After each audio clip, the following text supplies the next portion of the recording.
금요일 밤 하나님께서 우리에게 주시는 말씀은 역대하 16장 9절부터 12절까지의 말씀입니다.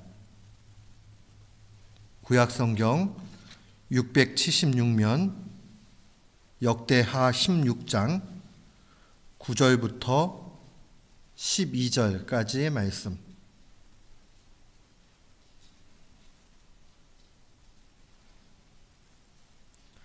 우리 9절부터 같은 마음으로 함께 봉독토록 합니다.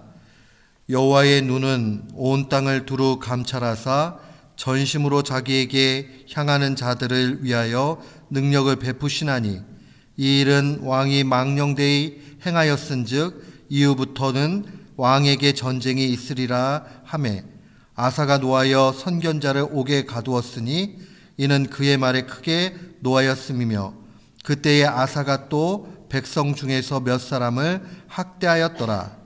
아사의 처음부터 끝까지의 행적은 유다와 이스라엘 열왕기에 기록되니라.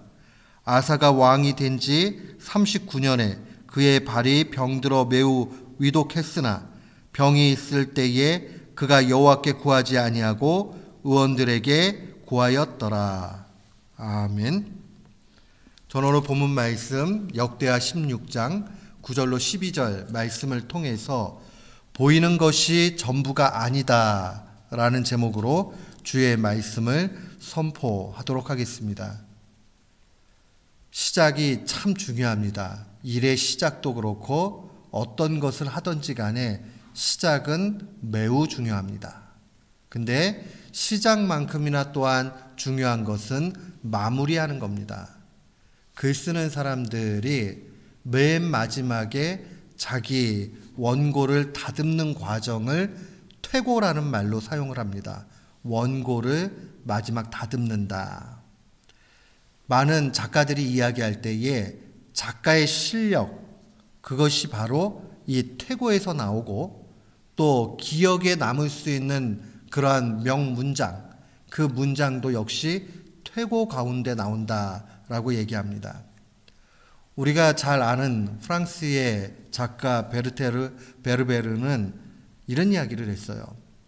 소설을 쓸 때마다 늘 인상적인 피날레 장면을 고심한다. 피날레라는 게 맨 마지막이죠. 이 맨 마지막을 기대하면서 글을 써가는 거죠. 그게 단순하게 그냥 빨리 일을 마치고 내가 글쓰기가 끝났다 이것이 아니라 마지막에 그 다듬는 과정 속에서 와 이건 정말 마음에 들어 하는 그것을 얘기하는 겁니다. 사랑하는 성도 여러분, 인생의 문제도 그러합니다. 처음에 시작하는 것 중요하지만 시작을 하다가 중도에 그냥 포기하게 되면 아무것도 아닌 게 되지요. 그러나 좀 더딘 것 같고 부족한 것 같고 연약한 것 같아도 그래도 끝까지 가서 끝에서의 열매가 달콤하면 그 일은 참 잘했다 그렇게 볼 수 있습니다. 예수님의 인생이 그러하셨습니다. 예수님이 이 땅에 어린 아이의 몸으로 그렇게 연약하게 오셨지만은 하나님이신 예수님께서 마지막 당신의 사역을 다 마무리할 때의 모습 얼마나 멋있는지 몰라요. 요한복음 13장 1절에 예수님의 그 마지막 인생의 그 광경을 이렇게 묘사하고 증거합니다. 6월절 전에 예수께서 자기가 세상을 떠나 아버지께로 돌아가실 때가 이른 줄 아시고 세상에 있는 자기 사람들을 사랑하시되 끝까지 사랑하시느니라. 사랑하셨는데 처음에만 사랑한 게 아니라 끝까지 자기 사람들을 위해서 끝까지 사랑하셨다라는 것을 볼 수 있습니다. 목표에 그 다다름이 있고 목표가 다 이루어짐에도 불구하고 결국은 이 땅 가운데 계시는 그 과정 속에 맨 마지막까지 사랑하셨다는 것을 볼 수 있습니다. 사랑하는 성도 여러분, 예수님 십자가에 죽으시고 다 이루시고 그 다음에 부활하시고 나서 40일을 이 지상에 계실 때에 그때까지도 한 영혼도 빠지지 않고 당신의 사람들을 위해서 끝까지 사랑하셨다는 것을 우리는 보게 됩니다. 예수님을 사랑하는 사람, 예수님을 믿는 사람, 그 인생은 끝까지 사랑하는 예수님의 모습 닮아야 합니다. 오늘 본문에는 한 왕이 등장합니다. 남쪽 유다의 세 번째 왕이었던 아사 왕입니다. 이 아사 왕은 아주 착하고 선한 왕입니다.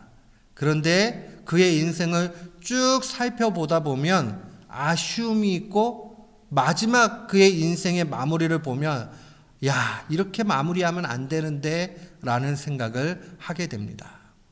오늘 특별히 이 역대하 14장부터 16장에 이르러서 제가 좀 중요한 절수를 좀 찾아가면서 하나님의 말씀을 살펴보도록 그렇게 하겠습니다.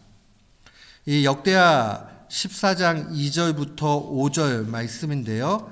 여기 이 남쪽 유다의 상황들이 북쪽 이스라엘과 대조되어 가지고 기록되어져 있습니다. 14장 2절부터 5절 말씀 우리 같은 마음으로 한번 봉독토록 합니다. 아사가 그의 하나님 여호와 보시기에 선과 정의를 행하여 이방 제단과 산당을 없애고 주상을 깨뜨리며 아세라상을 찢고 유다 사람에게 명하여 그 조상들의 하나님 여호와를 찾게 하며 그의 율법과 명령을 행하게 하고 또 유다 모든 성읍에서 산당과 태양상을 없애매 나라가 그 앞에서 평안을 누리니라. 굉장히 중요한 말이죠. 오늘 이 아사가 왕이 된 이후에 그 다음에 종교개혁을 하고 있는 걸 보게 됩니다. 그 앞에 하나님께서 평안함을 허락해 주십니다. 왜 평안함을 허락해 주시느냐? 그것은 바로 그가 이방 제단과 산당 주상들을 다 깨뜨리고 우상을 완전히 없애버리는 일들을 하기 때문입니다. 하나님 안에 섬기자는 거죠. 그러나 북쪽은 그러지 않았다는 것을 우리는 그 앞선 내용들을 살펴보면 고스란히 볼 수 있습니다. 하나님은 이 남쪽 아사 왕의 이 종교개혁을 귀하게 여기셨습니다. 그리고 나서 보면 이 14장 9절부터 12절에 또 다른 어려움이 만났을 때에 이 아사가 어떻게 하나님 앞에 겸비하고 의지했는지가 기록되어져 있습니다. 우리 거기 11절 말씀 한번 같이 보았으면 좋겠습니다. 11절 말씀 같은 마음으로 봉독합니다. 아사가 그의 하나님 여호와께 부르짖어 이르되 여호와여 힘이 강한 자와 약한 자 사이에는 주밖에 도와줄 이가 없사오니 우리 하나님 여호와여 우리를 도우소서. 우리가 주를 의지하오며 주의 이름을 의탁하옵고 이 많은 무리를 치러 왔나이다. 여호와여 주는 우리 하나님이시오니 원하건대 사람이 주를 이기지 못하게 하옵소서. 그가 구스 사람들이 이 100만 대군을 가지고 와가지고는 위협을 합니다. 그때에 하나님 앞에 의지하고 나아가는 것을 보게 됩니다. 다른 지략을 쓰지 않아요. 다른 계획을 하지 않아요. 사람을 의지하지 않아요. 이방 왕을 의지하지 않아요. 자기가 가지고 있는 돈을 의지하지 않아요. 오직 하나님만을 의지하고 있다는 사실 보게 됩니다. 하나님은 이렇게 하나님을 의지하는 자에게 은혜를 베풀어 주십니다. 우리 한 장 넘어가서 15장으로 가볼까요? 15장에 보면 그는 마음도 굉장히 겸손한 사람이었습니다. 하나님의 말씀을 맡은 그러한 대언자들, 선지자들이 와서 이야기할 때에 그의 말을 경청하고 하나님 뜻대로 순종해 가는 것을 보게 됩니다. 우리 8절과 9절 말씀 15장 8절과 9절을 한번 같이 읽겠습니다.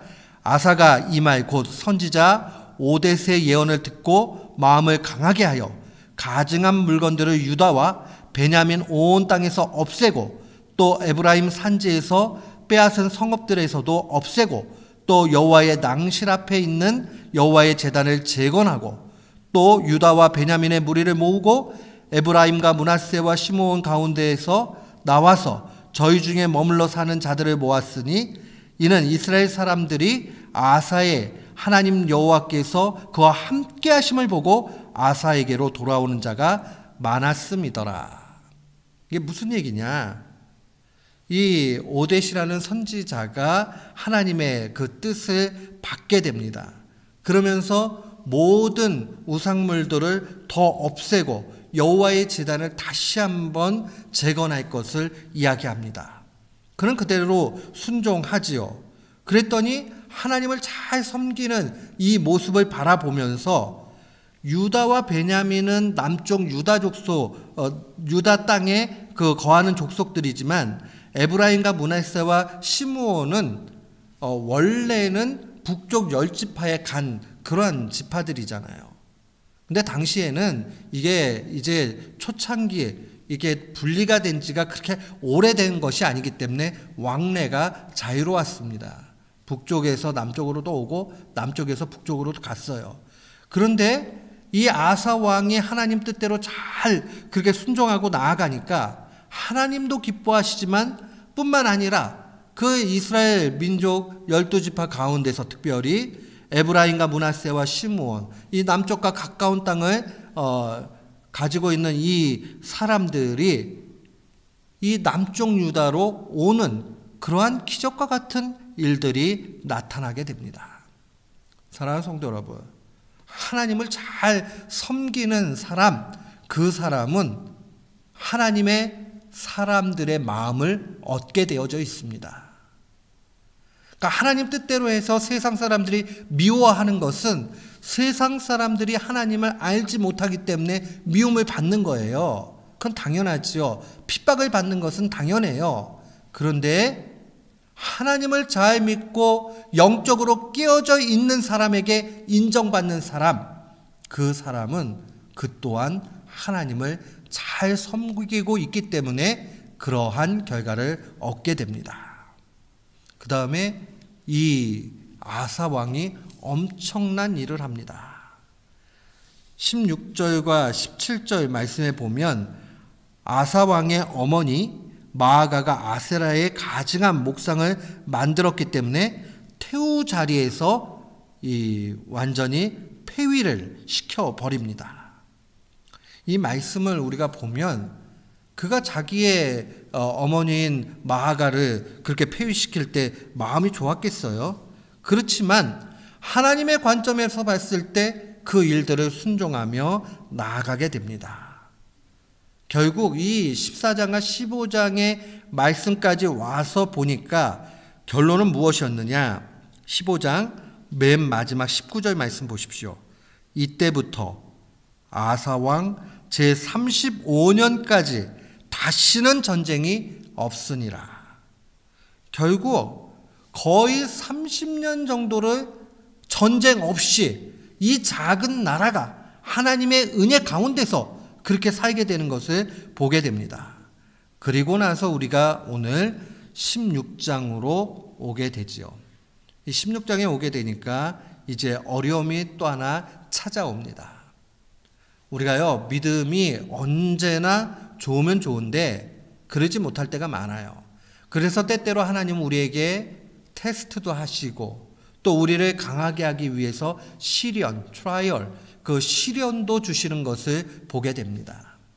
그때 우리는 믿음 가운데 잘 이기고 나아가야 됩니다. 근데 이 16장에 오게 되면 이 아사 왕에게 위기가 닥쳐요. 한번 1절 말씀 한번 볼까요? 아사 왕 제36년에 이스라엘 왕, 북쪽 이스라엘을 얘기하는 거예요.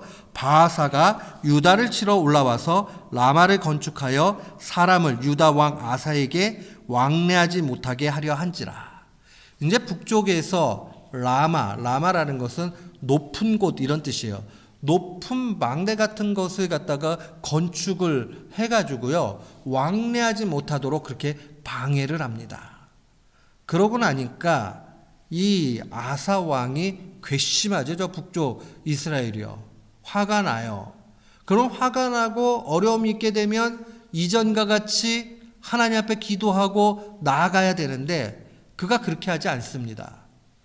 저 이방 족속인 아람 왕을 의지하게 됩니다. 2절 말씀 한번 보세요.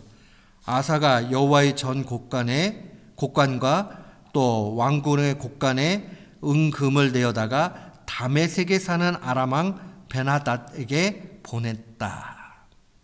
지금 자기가 있는 은금을 내어다가 다메섹에 사는 아람 왕에게 보냅니다. 그리고 나서 아람이 북쪽 이스라엘보다 더 북쪽이거든요. 그러니까 거기에서 들어와 가지고는 압박을 주어 가지고 북쪽 이스라엘이 그 라마 건축을 못하도록 그렇게 한 거예요. 오늘날 정치술로 보게 되면 굉장히 지혜로운 정치술 같이 보입니다. 아주 잘한 것 같이 보여요. 심지어는 6절 말씀에 보니까 이렇게 기록되어져 있어요. 아사 왕이 온 유다 무리를 거느리고 바하사가 라마 건축하던 돌과 제목을 운반하여다가 게바와 미스바를 건축했다. 실제 게바라는 것은 반석이고 미스바는 망대라는 얘기예요. 이거를 갖다가 지금 건축을 합니다. 이미 북쪽 이스라엘이 갖고 온 그 물건을 그대로 놓고는 건축하기를 그치고 바하사 왕이 철수했거든요. 그러니까 그거를 고스란히 갖고 와가지고 자기가 이용을 합니다. 이 정도 보면 실제적인 이익까지 있는 걸로 보일 수 있습니다. 눈에 보일 때에 참 괜찮아 보입니다.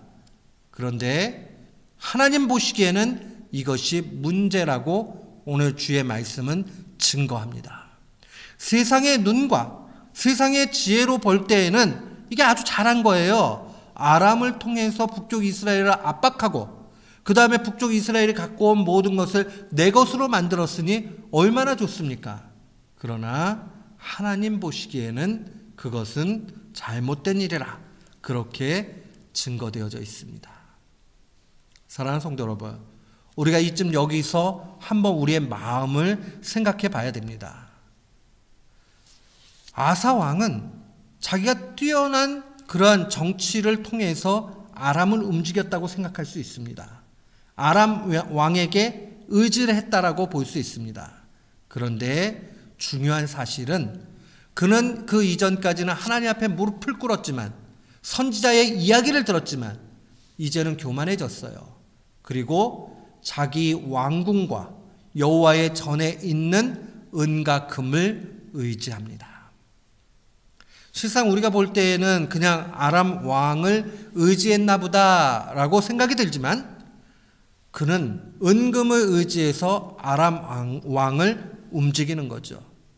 우리에게도 이러한 유혹과 이러한 어려움이 많이 있을 수 있습니다. 하나님께서 은혜로 주셨던 것들을 다 잊어버리고 이 문제는 이렇게 해야 돼. 자기의 지혜를 의지합니다. 그리고 빨리 되려면 이때는 투자를 해야 돼. 그 투자가 뭐겠습니까? 누군가에게 뇌물을 주거나 또 어떠한 인간적인 술수를 가지고 이끌어 가려고 합니다. 그리고 나면 일이 잘 된 것 같이 보입니다. 오늘 눈에 보이는 대로 보면 사람의 판단대로 보면 일이 잘 된 거예요. 아람하고 관계는 돈독해진 것 같이 보입니다. 그리고 또 많은 이익을 얻게 되었습니다. 그러나 오늘 주의 말씀은 그렇게 증거하지 않습니다. 오늘 본문 말씀으로 좀 와서 보십시다. 우리 16장, 우리 오늘 본문 말씀인데요. 10절 말씀 한번 볼게요. 10절. 16장 10절. 아사가 노하여 선견자를 옥에 가두었으니 이는 그의 말에 크게 노하였다라고 그렇게 증거합니다. 그런데 왜 이렇게 노하게 되었느냐? 9절 말씀 보세요.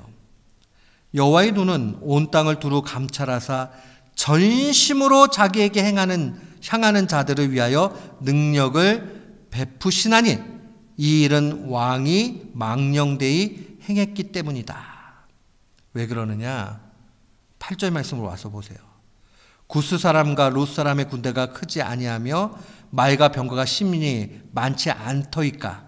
그러나 왕이 여호와를 의지하였으므로 여호와께서 왕의 손에 넘기셨다.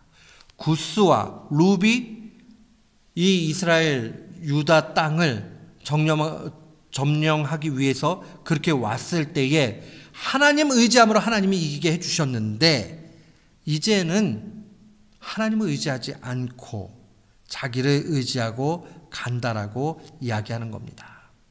그래서 9절에 여호와의 눈은 온 땅을 두루 감찰하사 전심으로 하나님을 향하는 자, 하나님만을 의지하는 자를 하나님께서 붙잡아 주신다라고 증거합니다. 이 이야기를 하니까 참 문제가 생겨요.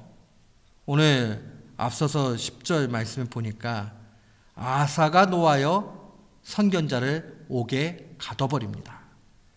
또 그런 이후에 12절 말씀에 보면 그가 말년이 되어져서 12절 말씀입니다.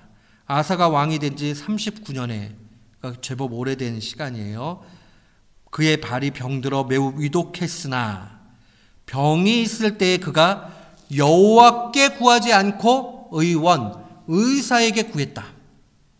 의사한테 가는 게 잘못됐다 그 뜻이 아니에요. 아프면 병원을 가야죠. 근데 신자는 아프면 하나님께 구하면서 그 다음에 의사한테 가야 돼요.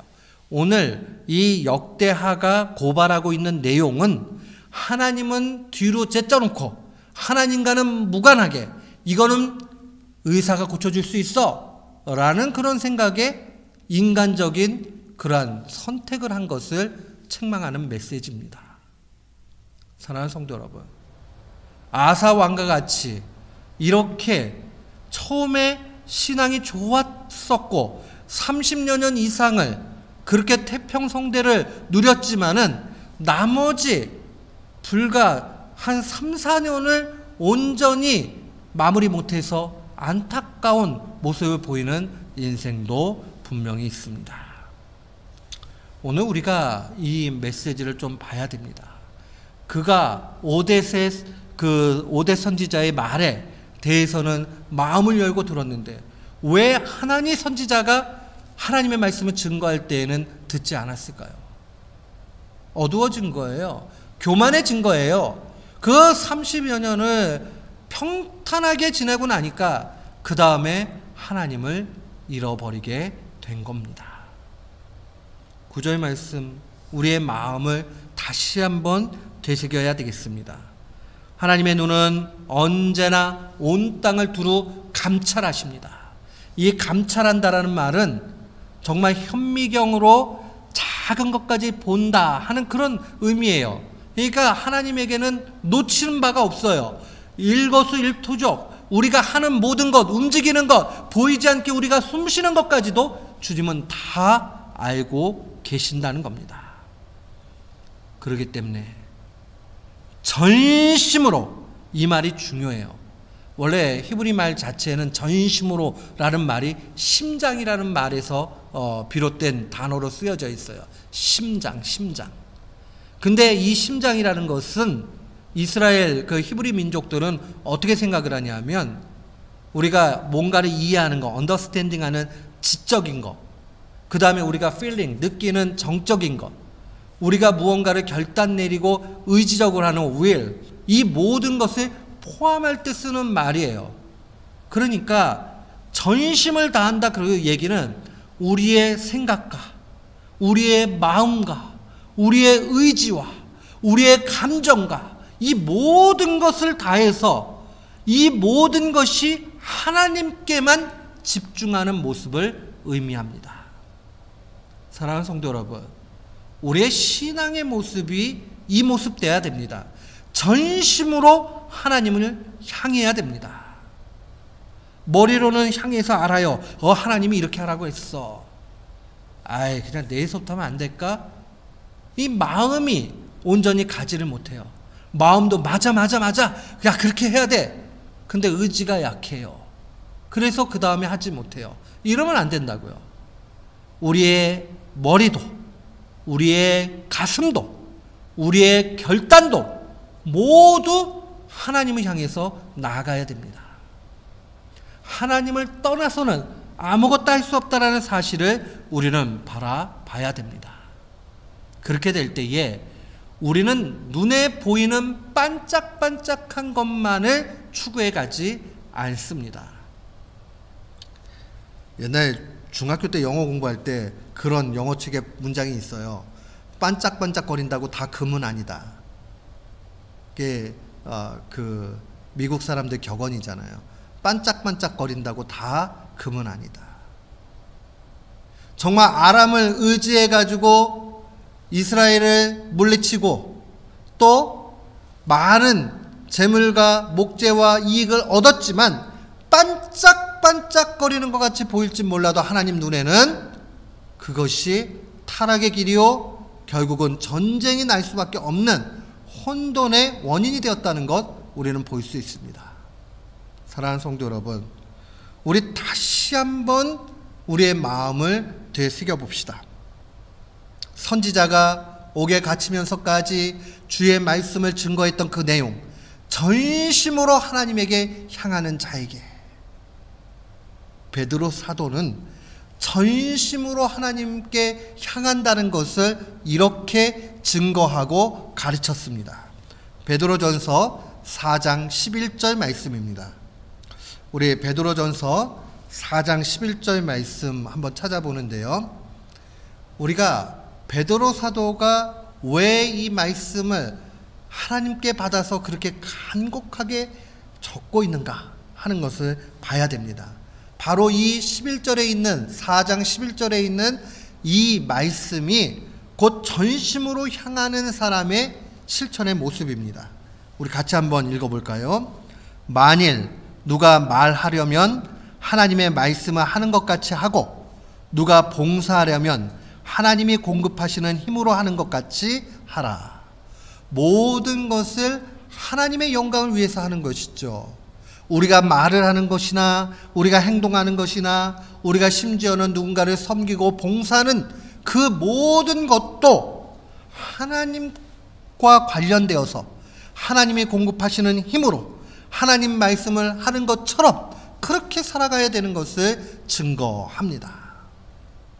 그래서 우리의 중심도, 우리의 이해도, 우리의 결단도, 우리의 언어 생활도, 우리의 행동도 모두가 다 중요합니다. 사랑하는 성도 여러분, 주님은 구원받은 우리에게 이것을 요구합니다. 당장에 이익되는 것, 당장에 해결되는 것, 이거 가지고 하나님은 기뻐하라 말씀하시지 않습니다. 하나님의 지혜를 배우라. 마지막까지 끝까지 그렇게 순종하며 가라. 마치 우리 주님 예수 그리스도께서 이 땅 가운데 계시면서 사랑으로 모든 것을 하시되 자기 사람들을 위해서 끝까지 사랑하셨던 것 같이 우리에게도 끝까지 주님을 의지하며 사랑하는 일들 필요합니다. 오늘 이 말씀을 마음에 되새기고 언제나 주님 사랑하며 승리의 길 나아가는 귀한 교우들 되시기를 주의 이름으로 축원합니다. 아멘.